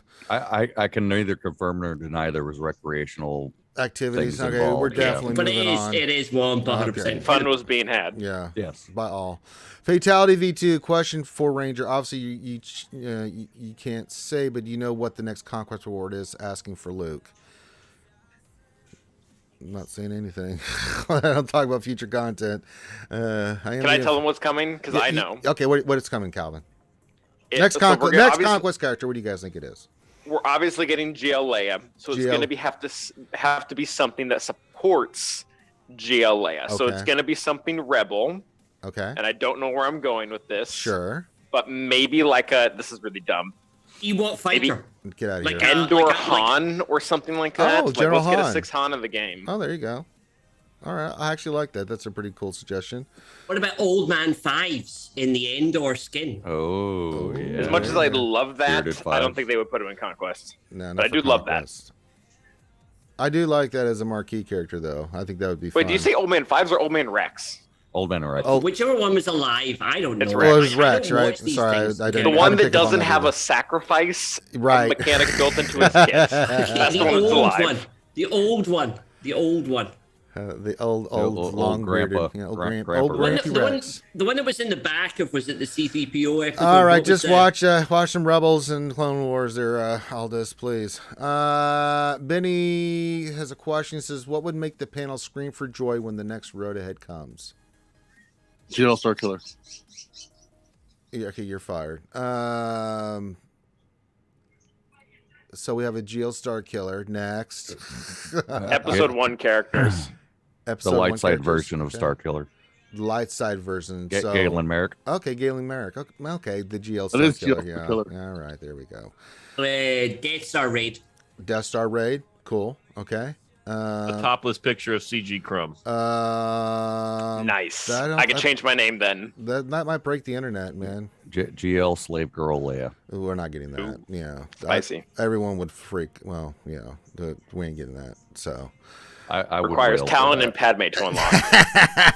Oh yeah, I would wail for that. Who wouldn't? Oh boy, oh boy. All right, Jeanette Baker says, question, can 3v3 go away forever, or can someone just play it for me? I'll just auto sit and just get my one attack and get crystals. She says 3v3 That's is always an option. Yeah, she says 3v3 is fundamentally worthless. Yep, as I said, some people love threes. I mean, we're all being You got to cheeky. get Aldous going again here. Well, We just no, gotta- we just but gotta in all calm seriousness, down. yeah. So in all seriousness, some people like the game modes that they like. A lot of people hate threes. A lot of people like threes, right? For all the reasons that were listed previously. So we're not going to beat a dead horse. But I mean, if you hate threes, trust me, there's nothing wrong with it. If you love threes, ain't nothing wrong with it. You know, this is a kind of subjective topic because it's like, what do you like? What do you like about certain game modes? You know, I mean, you to be fair, before GLs, threes was awesome. yeah. When you get these super GLs in there that you can't beat, it became a pain in the butt. Yeah. I don't know, because like Darth Revan was just as bad. Like Darth Revan Malik Bastard Yeah, that was kind of. you couldn't Yeah. beat it. You could like, not, it was, unless you had it was the absolutely counter. Yeah. terrible. Newt's on defense as well back then. Yeah, if you had high, yeah, that was pretty rough. I mean, 3 for the most part kind of has its own meta too. We were talking about that on the lunch stream yesterday. We were looking at Yeah, it does. it really does. I mean, there's just certain teams you're going to see and that are very It requires effective. different modding too. Yeah, it's just a different game mode, but there is kind of the teams that you will typically see on offense or defense, and some become more. Some characters become stronger than others, like GL Ray. GL Ray in threes is just absolutely awful, right? And that's why I love having her. You know, so she's a nightmare to deal with in 3v3. And I'd say EP, Malik, and Dark Basti is more of a pain in the butt than Darth Revan. Yeah, very Oh, much so. 100% disagree. Oh, you that think so? Palp team, it's beaten by like 6 different teams, and at least, okay, this is different nowadays. But back when Darth Revan was the meta, you literally couldn't beat it. Like no team could take it down. The EP1, Jedi Knight Revan will beat it. CLS will beat it. A bunch of stuff will beat it. Yeah, you just kill Nastus Basilis, and it's just like Yeah. Whoa. Can we all stop talking about 3v3? We're not getting to. I've never been a fan of 3v3, and please do not discuss tactics or content. The problem with bringing 3v3 back is that 5v5 is just reaching its kind of. We're only now getting to the positioning of your grade versus other people. If you bring in 3v3, which is why I never want it brought back, but if you bring that in, you're just going to have. Is it in the same kind of world? So everyone's then going to start moving out of kilter again versus the 5v5 skill, either up or down. Like, Janet says she's not going to play it, so she will drop down, and then we'll go back into 5v5, and she'll drift then back up. So, you know what I mean? So I think there's a kind of they brought a weird kind of prevention for 3v3 ever coming back into their skill matching and the speed that it matches you up. So I would suggest they probably need a slightly more intelligent matching thing. Would be something I would suggest them. But yeah, no, never bring 3v3. It's a dead game mode. We don't like it. Weren't you just pro 3v3 like 10 minutes ago? Yeah. Oh. He was. Yeah. Reverse psychology gone. No, but this is the YouTube. Nobody watches the YouTube thing for more than 5 minutes. Okay, so the people that saw me said I was pro 3v3 have all now left, and these are new people coming in. So yeah, no, don't bring in 3v3. It's a terrible game mode. Get rid of it. It was confirmed that Aldous is bipolar for real. So, I mean, Jesus. This is more multiple personality disorder. Yeah, You think multiple so? Because he was up and I felt he was more up and down. Because he's feeling very strongly about both sides. Okay. Well, I guess sure. Yeah. What they need to do is they need to just give us both 3v3, 5v5 at the same time. Once they bring in 3v3, they can get rid of crystals in Fleet Arena, and that's how you get crystals out of Fleet Arena. And then just be like, if you guys want, you get double rewards. You get one reward for 5v5, one reward for 3v3. Call it a day. Well, I think threes makes fives kind of a little more exciting, right? Because you get a month off of fives, and a lot can change in this new meta right at the top. Right. Or, Yep. especially it's changing on a round by round basis. So if you take a complete month off and then people come back, there's like the first match different. the first match when you start a new like 3v3 the first match is always kind of iffy because you're not sure what's changed. So you go in a little cautious, I think it spice up fives slightly, but We'll see. We'll see what happens. I mean, they're going to do what they're going to do. I mean, I still want my 3v3 TW, so I'm still waiting for that. Didn't that crash their servers when they tried to do it? I think so. I wouldn't be surprised. They had to cancel whole TW because that was the plan for it. was it really? I have no idea. This is a long time ago, though. Oh, really? I don't remember that, but This is years ago. years ago? Yeah, okay. Well, we're under better leadership now, so we should be fine. Oh, my God. And Let the it fact go, that we have buddy. 50 teams per zone, I think, kind of proves that their servers are strong enough for that now. I agree. As much as I hate it. Gappy says, Aldi's right. I joined at the start, and I leave after 5 minutes. Then I rejoin 5 minutes later, and so on. Terrible concentration levels. Oh, wait, a puppy. What am I saying? Mm-hmm. Ooh, something chatted. Oh, piece of candy. Ooh, piece of candy. Ooh, piece of candy. All right, let me see if there's any other questions. I think we've covered the gamut today. Let me look one more time. Dakota says, question, is the next GL Old Republic or Original Trilogy? What do you guys think? Is it going to be Old Republic or is it going to be Original Trilogy, the next GL from Dakota? OT. It's going to be a rebel. OT. Okay, so we have 2 for OT, 1 for Original What's Trilogy that? Rebels. What's Okay. that new one? The New Republic? era? No, High not Republic. the High sorry. Republic. Yeah, I think they're gonna probably go in on that. Could. No, it's going to be a rebel. A rebel. Rebel. Jalea. I think she Yeah. deserves it, man. I mean, she really does, man. Let's get some No, Carrie she- Fisher love, man. Come on, man. I don't care if she married Poppins or not. I just want to see her get the love that she deserves, man. Let's get some Carrie Fisher love in the game. I mean, we've got Endor Leia, we got Episode 4 Leia, but Jesus Christ, there's many Hans and Chewie in the game. Can we get some love for Carrie Fisher? They can make it work. Yeah, come on. You can do and we've seen with the kits and the characters and the designs that they've done here recently, which is that they've all been really good. They can do a good job with that, and I would be very happy with it. And I think the fan base would be very happy to get Sheila Leia. Just if anything, just to get that last little nod and tip of the cap to good old Carrie Fisher, our princess, as we like to call her. So that's like the last nugget we have, yeah. I don't know. Hondo. Yeah, it could be like Saw Gerrera and Hondo. Have you come to kill me, my child? Ooh, what if Saw Gerrera is the character in Conquest, and he's gonna? Okay, that's it. We figured it out. Rebel Saw Gerrera is gonna help Leia. Got it. There you go. That could play. I like that. You heard it here first, ladies and gentlemen. That's right. And that'll work good with the impressions we have. Mm-hmm. It's not hard to do Saw Gerrera from Rogue One. If they can bring Liam Neeson from Taken and Kermit the Frog, we have nailed this. I know. I just like doing Kermit the Frog doing all of Palpatine's lines from the movies. It's treason. Yeah. I gotta say, you're right. Much quicker than I expected, Master Jedi. And henceforth, you should be called Darth Vader. Yeah, that sounds nice. Yeah, I like that name. All right. Looks like we don't have any other questions. So with that, we are going to allow everybody to pimp their stuff and wrap it up, as we usually do about 2. Oh no, Helen X is putting some crap in here. Helen X question: for the most awesome streamer named Calvin in GAC, I set weak defenses, all gear 12s and 11. I faced an opponent with 3 GLs to my 1. Somehow I won. Is this a sign of the end times? No, man, that just means you're playing well. If you're at a huge disadvantage, sometimes you got to cheese, and if you can pull it off, good on you. Hell, next question for the bearded Viking. Almost done taking Tarkin to Relic, and I can then go for C.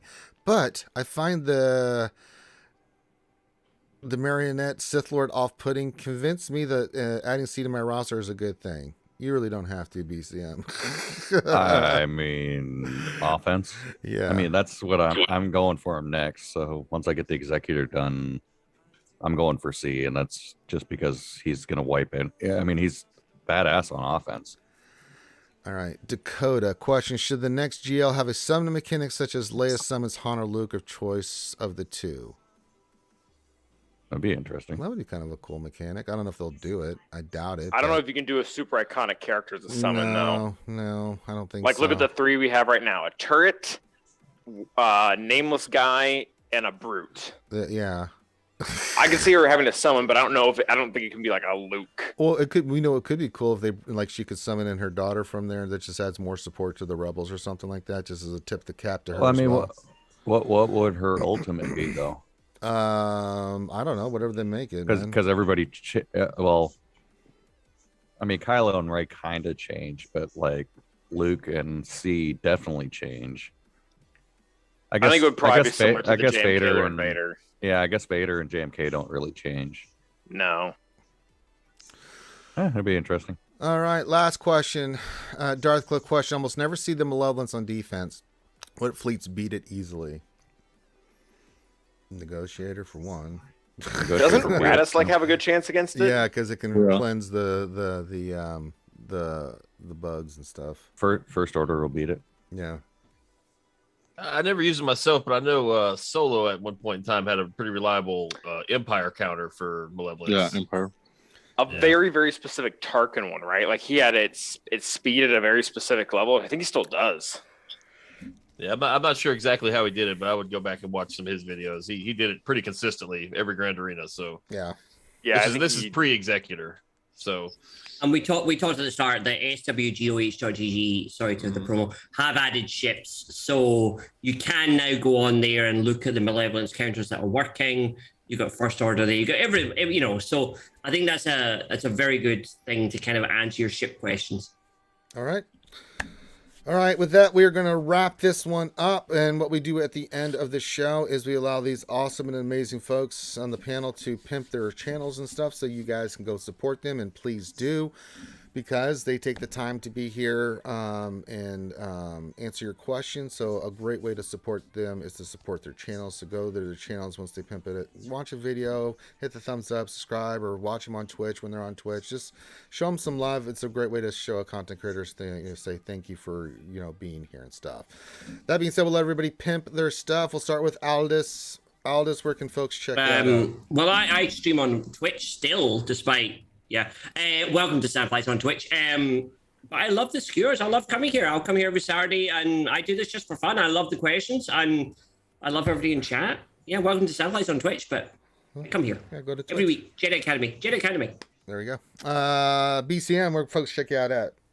I'm on streaming on Twitch is the same, Big Country Mags. I'm also a Bug and Ranger in the lunch streams when I can. Yes. And here on the Jedi Academy. I also mod for the Escape Pod cast on Fridays. There you go. And then Gom. Hello, my friend. Good old, not good old. Operation Metaverse over on Twitch. I do one YouTube video about every 2 weeks. Be streaming my Grand Arena later, probably about 3:00. Usually after Calvin, so go check out Calvin. Then once he's done, trickle on over and come give me a peepsy. There you go. And then speaking of said Calvin, Calvin, where can folks check you out at? Petition to change raid to Peaksy. But no, yeah, we're on Twitch doing all our GCs. Calvin_awesome, like Gom said, will be live at 2 p.m. Eastern Standard Time today, and then we'll probably be raiding to him right after. And then on Sunday and Wednesday, I also do my GC at 6 p.m. Eastern Standard Time. And then I've got a decent amount of YouTube videos now coming out on the YouTube channel, which is just Calvin Space Awesome. A lot of stuff revolving around modding, as well as just some different stuff having to do with GLs, like what counters them, what they're good for, etc. There you go. And then Thanos Kyrellus Maximus. You can see him with me during a lot of the streams, especially for JAC. We had a lot of fun last night doing the pizza party. So we had myself, World Famous Cake Gaming, the Llama. We had Sherrick, aka Chadley Chadness, join us, and just had a good time last night. It was a lot of fun. That was a lot of fun doing all the GACs. So, important announcement. Yes, sir. If anybody's playing Tiny Tina Wonderland, hit me up with your shift name. That is all. Oh, there you go. All right. I'm sure there's a few skewers that play that game. Yeah, so what is tiny? Just tiny read a book, man. Go with it. That was not for you, Aldous. I mean, I am no longer allowed to play with Gom after he broke his hand. He got so annoyed before one of his Star Wars. Yeah, I'm not allowed to play with Gom anymore. Yeah, all this is. I'll drive the boat right into a troll. I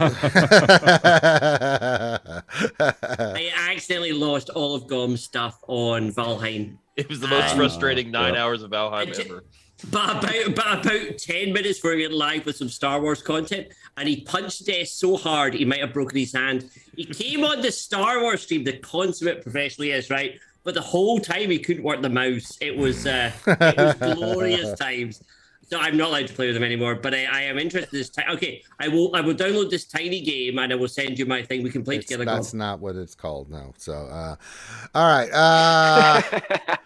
All right, and if you're watching this, of course, you're watching this on Reality Skewed Gamers here on YouTube. We stream Monday through Friday for the lunch stream. We have the Wednesday night stream, which is a new stream where we break down the latest and greatest in news in Star Wars Galaxy Heroes. And, of course, the Jedi Academy, which you're watching now, which we do every Saturday at this time. Whether you're watching us live or later on, make sure you hit the thumbs up and subscribe, not just for these other awesome content creators, but it does help support this channel. If you like the content that we're putting out, please do that. It's an easy way to support the channel to get more views and content out there to everybody else. So, yeah, and then I don't know about D&D tonight. if it happens, it happens. If it doesn't, it's just not much. It's just real life. It's the way it is.